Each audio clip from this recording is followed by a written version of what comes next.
जय हिंद। नमस्कार साथियों, आप सभी लोगों का मोस्ट वेलकम है आज के इस नए क्लास में। साथियों, आज के इस क्लास में हम सभी लोग पढ़ने वाले हैं बीएसएससी कार्यालय परिचारी भर्ती 2025 के एग्जाम के लिए मोस्ट इम्पोर्टेंट प्रीवियस ईयर के क्वेश्चन को, जो कि साथियों आपके बीएसएससी कार्यालय परिचारी भर्ती 2025 के एग्जाम के लिए काफ़ी इम्पोर्टेंट है। तो आप सभी लोग इस क्लास को बिल्कुल अच्छी तरीके से लास्ट तक देखिएगा और इस क्लास में दिए जाने वाले इन सभी क्वेश्चन को आप अच्छी तरीके से जरूर याद कर लीजिएगा, जिससे कि आप अपने एग्जाम में सभी क्वेश्चन को आसानी तरीके से बना पाएंगे। तो चलिए साथियों, क्लास को स्टार्ट करते हैं। उनसे पहले यदि आप इस चैनल पे पहली बार जुड़ रहे हैं तो साथियों आप इस चैनल को सब्सक्राइब कर लीजिए और सब्सक्राइब करके आप ऑल नोटिफिकेशन को भी ऑल पे दबा लेंगे, जिससे कि जब भी कोई नई क्लास हो सबसे पहले क्लास का नोटिफिकेशन आपके पास पहुंच सके। तो साथियों आप इस चैनल को सब्सक्राइब कर लीजिए, साथ ही साथ आप इस क्लास को भी लाइक जरूर कर लीजिएगा। तो चलिए साथियों क्लास को स्टार्ट करते हैं और देखिएगा साथियों क्वेश्चन क्या दिया गया है।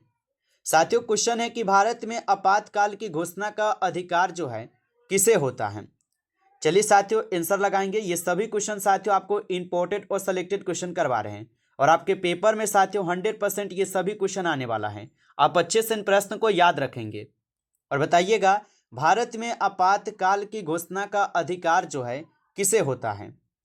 तो याद रखेंगे साथियों, भारत में आपातकाल की घोषणा का अधिकार सिर्फ राष्ट्रपति के ही होते हैं। ऑप्शन बी यहाँ पे लगा रहे हैं तो सही जवाब है राष्ट्रपति होगा। अगला प्रश्न है आपका कि भारतीय संविधान कब लागू हुआ था। चलिए बताएंगे साथियों कि भारतीय संविधान कब लागू होता है। तो 26 जनवरी 1950 को, ठीक है, याद रखेंगे साथियों 26 जनवरी 1950 को भारतीय संविधान लागू होता है। ऑप्शन डी आपका सही जवाब है। अगला प्रश्न है आपका कि बंगाल विभाजन ये किस वर्ष हुआ था। चलिए बताएंगे साथियों कि बंगाल विभाजन ये किस वर्ष हुआ था। तो याद रखिएगा बंगाल विभाजन होता है आपके 1905 में। ऑप्शन डी यहाँ पर सही जवाब है, 1905 में हुए थे। अगला प्रश्न देखेंगे, क्वेश्चन है कि अंतर्राष्ट्रीय मजदूर दिवस साथियों ये किस दिन मनाया जाता है। साथियों ये सभी क्वेश्चन इंपॉर्टेंट और वीवीआई सेलेक्टेड क्वेश्चन हैं और आपके पेपर में साथियों 100% ये सभी क्वेश्चन आएंगे। आप अच्छे से इनको याद रखिएगा और बताइए अंतर्राष्ट्रीय मजदूर दिवस ये किस दिन मनाया जाता है। तो साथियों याद रखिएगा 1 मई को। कब मनाई जाती है? 1 मई को। चलिए अगला प्रश्न देखिएगा, क्वेश्चन है कि भारतीय रिजर्व बैंक की स्थापना है साथियों किस वर्ष हुई। तो भारतीय रिजर्व बैंक की स्थापना ये कब होती है। तो याद रखिएगा 1935 में भारतीय रिजर्व बैंक की स्थापना होती है। ऑप्शन यहाँ पर बी सही जवाब है। अगला प्रश्न आता है और क्वेश्चन क्या दिया गया आप सभी लोगों का।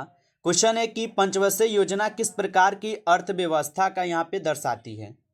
बताइए साथियों कि पंचवर्षीय योजना ये किस प्रकार की अर्थव्यवस्था को दर्शाती है। तो आप याद रखिएगा साथियों मिश्रित अर्थव्यवस्था को दर्शाती है। ऑप्शन ए सही जवाब है।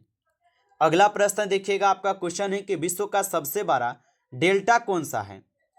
चलिए साथियों बताएंगे विश्व का सबसे बड़ा डेल्टा ये कौन सा है। तो याद रखेंगे साथियों विश्व का सबसे बड़ा डेल्टा है आपके यहाँ पर सुंदरवन के डेल्टा। ऑप्शन ए सही जवाब है, सुंदरवन का डेल्टा होगा। अगला प्रश्न है कूटनीति के जनक किसे कहा जाता है। चलिए बताएंगे साथियों कि कूटनीति के जनक किसे कहा जाता है। तो कौटिल्य को साथियों कहे जाते हैं कूटनीति का जनक। ऑप्शन बी सही जवाब होगा। अगला प्रश्न देखिएगा आपका क्वेश्चन है कि भारत में रबी फसल कब बोई जाती है। चलिए बताएंगे साथियों कि भारत में रबी फसल कब बोई जाती है। तो याद रखिएगा अक्टूबर और नवंबर में क्या है तो रबी फसल की बुआई होती है। ऑप्शन डी ऑप्शन बी सही जवाब है, याद रखेंगे। अगला प्रश्न है कि विटामिन के की कमी से कौन सा समस्या होती है। तो विटामिन के की कमी से कौन सी समस्या होती है। तो रक्त जमने में कठिनाई होती है। ऑप्शन बी यहाँ पर सही जवाब है। अगला प्रश्न आपका आता है मुद्रा आपूर्ति मापने के लिए कौन सा यहाँ पे सूचक प्रयोग होता है। तो मुद्रा आपूर्ति मापने के लिए कौन सा सूचक प्रयोग होता है। तो M3 होता है साथियों, याद रखेंगे M3 यहाँ पे प्रयोग होता है, याद रखिएगा। अगला प्रश्न आता है कि मानव शरीर में सबसे कठोर पदार्थ है। चलिए बताएंगे साथियों कि मानव शरीर में सबसे कठोर पदार्थ कौन सी है। तो याद रखिएगा साथियों इनेमल। इनेमल ये मानव शरीर में सबसे कठोर पदार्थ है, याद रखिएगा। अगला प्रश्न आता है कि भारत छोड़ो आंदोलन ये किस वर्ष हुआ था? चलिए साथियों बताएंगे कि भारत छोड़ो आंदोलन जो है ये किस वर्ष हुए थे। तो याद रखिएगा भारत छोड़ो आंदोलन 1942 में होते हैं। ऑप्शन सी यहाँ पे सही जवाब होगा। अगला प्रश्न देखिएगा साथियों, क्वेश्चन है बिहार का सबसे बड़ा जिला क्षेत्रफल के आधार पर है। चलिए बताएंगे साथियों बिहार का सबसे बड़ा जिला क्षेत्रफल के आधार पर कौन सा है? तो याद रखेंगे साथियों पश्चिम चंपारण, जो क्या है ये क्षेत्रफल के आधार पर सबसे बड़ा जिला है। चलिए अगला प्रश्न देखेंगे साथियों, क्वेश्चन है कि सिंधु घाटी सभ्यता की मुख्य फसल है। चलिए साथियों बताइए, और साथियों आप लाइक नहीं किए इस क्लास को तो आप जो इस क्लास को एक बार ज़्यादा से ज़्यादा लाइक कर लीजिएगा, और चैनल पे पहली बार जुड़े हैं साथियों तो आप इस चैनल को भी सब्सक्राइब करके आप ऑल नोटिफिकेशन को ऑल पे दबा के जुड़ जाएंगे, जिससे कि जब भी कोई नई क्लास हो सबसे पहले क्लास का नोटिफिकेशन आपके पास पहुंच सके। तो आप इस चैनल को भी सब्सक्राइब कर लीजिएगा। और साथियों यदि आपको पीडीएफ नहीं मिला हो अभी तक रिवीजन के लिए तो आप कमेंट करके जरूर बताइएगा। बताइए कि सिंधु घाटी सभ्यता की मुख्य फसल कौन सी है? तो साथियों गेहूं और जौ यहाँ पे दोनों होना चाहिए।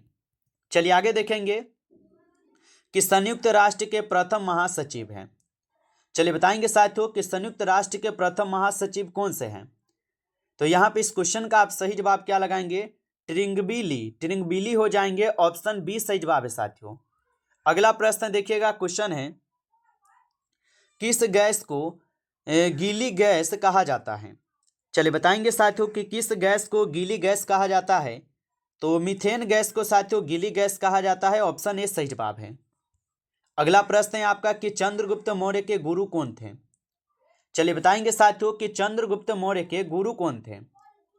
तो याद रखेंगे साथियों चंद्रगुप्त मौर्य के गुरु थे विष्णुगुप्त। कौन थे? विष्णुगुप्त थे। ऑप्शन ए सही जवाब है, याद रखिएगा आप लोग। अगला प्रश्न आपका आता है कि भारत में जनगणना जो ये कितने वर्ष बाद होती है? चलिए बताएंगे साथियों कि भारत में जनगणना कितने वर्ष बाद होती है। तो याद रखेंगे 10 वर्ष बाद जो है भारत में जनगणना होती है। ऑप्शन बी सही जवाब है। अगला प्रश्न आप देखिएगा, क्वेश्चन है कि गिर राष्ट्रीय उद्यान किस लिए प्रसिद्ध है? चलिए बताइएगा साथियों कि गिर राष्ट्रीय उद्यान किसके लिए प्रसिद्ध है। तो याद रखिएगा गिर राष्ट्रीय उद्यान हो जाएंगे आपके एशियाई शेर के लिए प्रसिद्ध है। याद रखिएगा ऑप्शन सी सही जवाब है। अगला प्रश्न आपका आता है कि बिहार में पाई जाने वाली सबसे लंबी नदी है। तो बिहार में पाई जाने वाली सबसे लंबी नदी कौन सी है? याद रखिएगा साथियों बिहार की बात की गई है तो कोसी नदी होगा। ऑप्शन यहाँ पे ए सही जवाब है। अगर यहाँ पे बिहार के बदला अगर भारत दे देता तब क्या होता?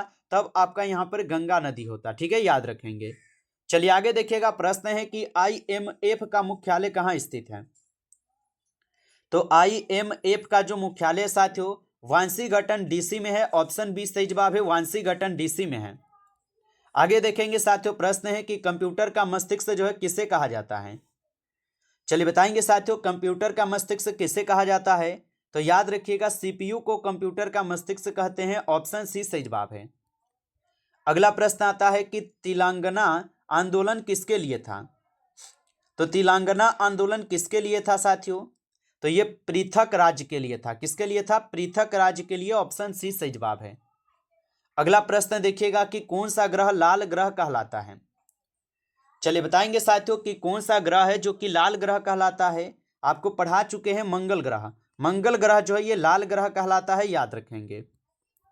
चलिए क्वेश्चन है यहाँ पर कि सिक्किम की राजधानी है। चलिए बताएंगे साथियों कि सिक्किम की राजधानी हो जाएंगे। तो सिक्किम की राजधानी हो जाएंगे गंगटोक। कौन होगा? गंगटोक हो जाएंगे। ऑप्शन बी सही जवाब है।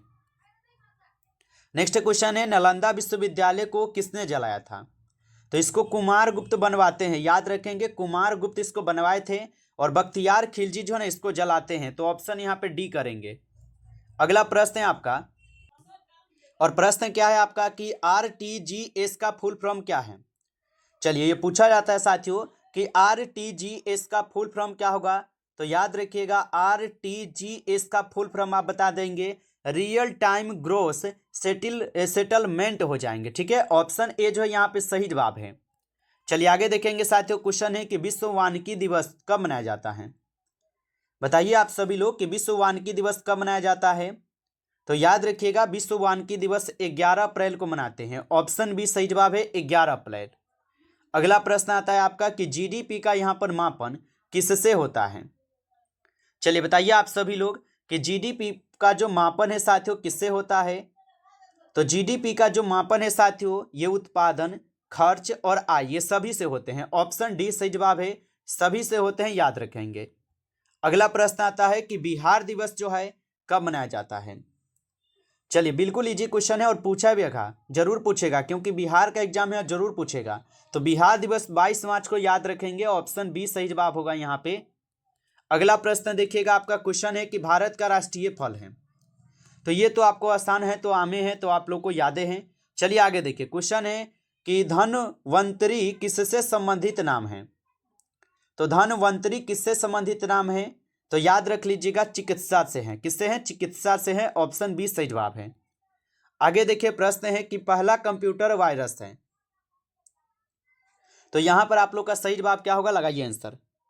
तो यहां पर आप ऑप्शन ए लगा रहे हैं, बिल्कुल सही जवाब है यहाँ पे 35 क्वेश्चन का आंसर।